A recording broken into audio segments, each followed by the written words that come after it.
Maulid Nabi ada khilaf di kalangan para ulama. Sebagian ulama Syafi'iyah mengatakan dianjurkan, dan sebagian ulama Malikiyah ya mengatakan bid'ah. Kita sendiri lebih condong pada pendapat tersebut adalah bid'ah. Kenapa? Tidak pernah dicontohkan oleh Nabi, tidak pernah dicontohkan oleh para sahabat ya, dan yang lainnya. Nah, kalau kita berpendapat bahwasanya Maulid adalah bid'ah, tidak bisa dikerjakan, kemudian ada saudara-saudara kita yang melakukannya, apa kita tuduh mereka sebagai ahlul bid'ah keluar daripada ahlus sunnah? Jawabannya enggak. Kenapa? Karena bid'ah yang mereka lakukan bukan berkaitan dengan apa? Usuluddin, paham? Bukan berkaitan dengan masalah akidah. Ada ustadz mengatakan maulid itu termasuk dalam khilafiyah. Maulid Nabi bid'ah, pelakunya ahli bid'ah. Jawabannya tidak. Kalau cuma gara-gara kesalahan ini, tidak bisa kita keluarkan dia dari firqah najiyah, paham? Karena ini bukan masalah akidah, bukan masalah usuluddin, bukan masalah kaidah kuliah. Cuma untuk satu masalah itu aja, kemudian berantem mereka.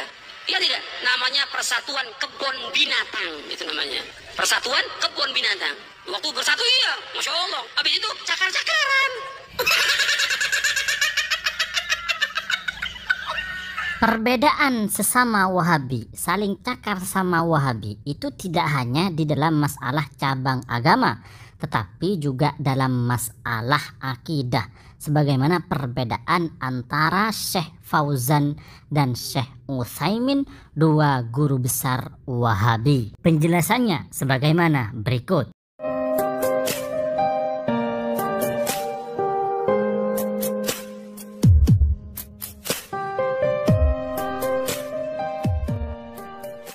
Assalamualaikum warahmatullahi wabarakatuh. Video di awal tadi itu sebagai gambaran sekilas bagi kita Ahlus Sunnah wal Jamaah tentang Wahabi, bahwa sesama Wahabi saja bisa berbeda pendapat, sesama Wahabi saja saling menyalahkan, sesama Wahabi saja saling cakar-cakaran. Pertengkaran di antara Wahabi atau perbedaan sesama Wahabi ini meruntuhkan apa yang selama ini oleh mereka digembar-gemborkan. Kata mereka manhaj salaf itu satu, kita bersatu di dalam manhaj salaf. Kalau semuanya ikut manhaj salaf tidak akan ada perbedaan, akan bersatu, umat Islam akan bersatu. Lah, sesama Wahabi saja seperti itu, saling menyalahkan, saling membid'ahkan. Hal ini menandakan bahwa faham Wahabi, sekte Wahabi ini tidak satu manhaj. Mereka banyak manhaj, sehingga mereka saling berbeda di dalam memahami sebuah masalah.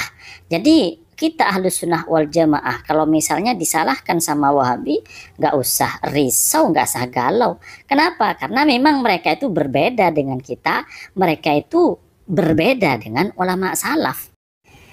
Maka kami sangat setuju dengan apa yang diucapkan oleh Ustadz Wahabi, bahwa persatuan sebagaimana yang dicontohkan oleh Wahabi itu persatuan di dalam kebun binatang. Mereka saling cakar-cakaran.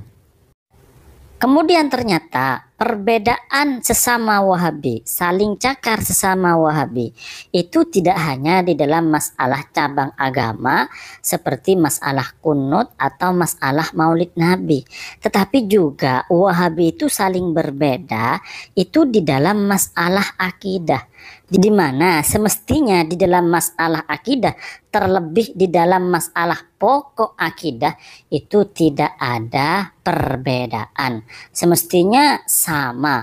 Orang yang berbeda dengan Ahlus Sunnah wal Jamaah dalam pokok akidah itu adalah bukan Ahlus Sunnah wal Jamaah. Sebagaimana misalnya ulama salaf Ahlus Sunnah wal Jamaah dari kalangan salaf, generasi salaf itu sudah mencontohkan kepada kita bahwa akidah mereka itu seragam di dalam masalah pokok-pokok akidah. Kenapa? Karena memang mereka itu adalah golongan yang benar, golongan yang diridhai oleh Allah, golongan yang lurus, golongan yang selamat, Ahlus Sunnah wal Jamaah.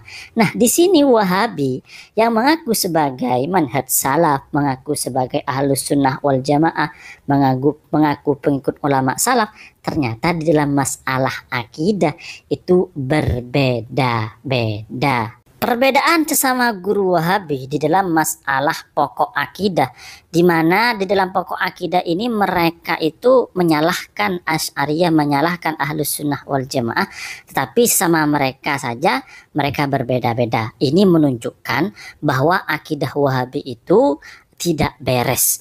akidah Wahabi itu bermasalah, sehingga mereka itu berbeda antara satu dengan yang lainnya. Perbedaan sesama guru Wahabi di dalam masalah akidah misalnya terjadi antara Al-Fauzan, ini salah satu guru Wahabi, dan Al-Utsaimin, ini juga salah satu guru Wahabi dan juga sering disebut-sebut oleh Wahabi di Indonesia. Nah, dua guru Wahabi ini berbeda pendapat mengenai kata ar-harwalah. Al-harwalah maknanya lari-lari kecil.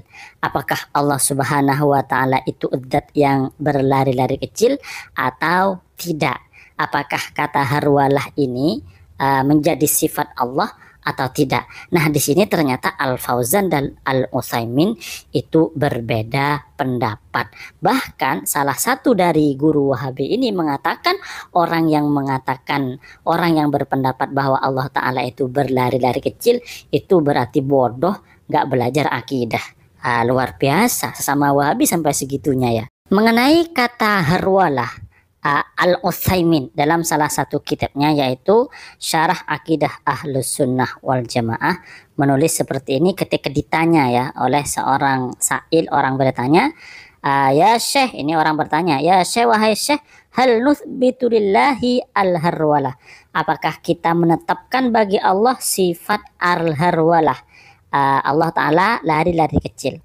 Maka Asy-Syaikh Ibnu Utsaimin ini kemudian menjawab, ya rajul, wahai laki-laki, manilladzi qol, siapa yang mengatakan waman atani yamshi ataituhu harwalatan?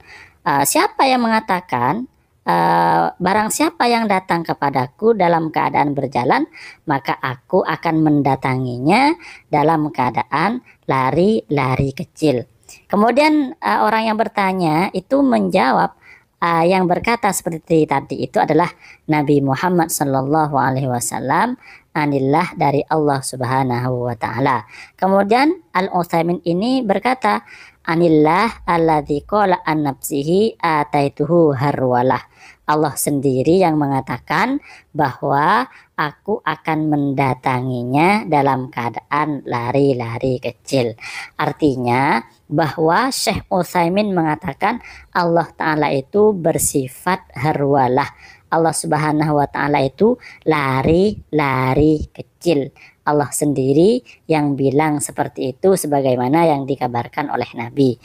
Bunyi hadisnya, waman atani yamshi ataituhu harwalatan. Tentu sebagaimana konsep Wahabi bahwa arti harwalatan itu ya diartikan secara bahasa, yaitu maksudnya adalah Allah lari-lari kecil menuju hambanya, tetapi kaifiyahnya tidak diketahui seperti apa.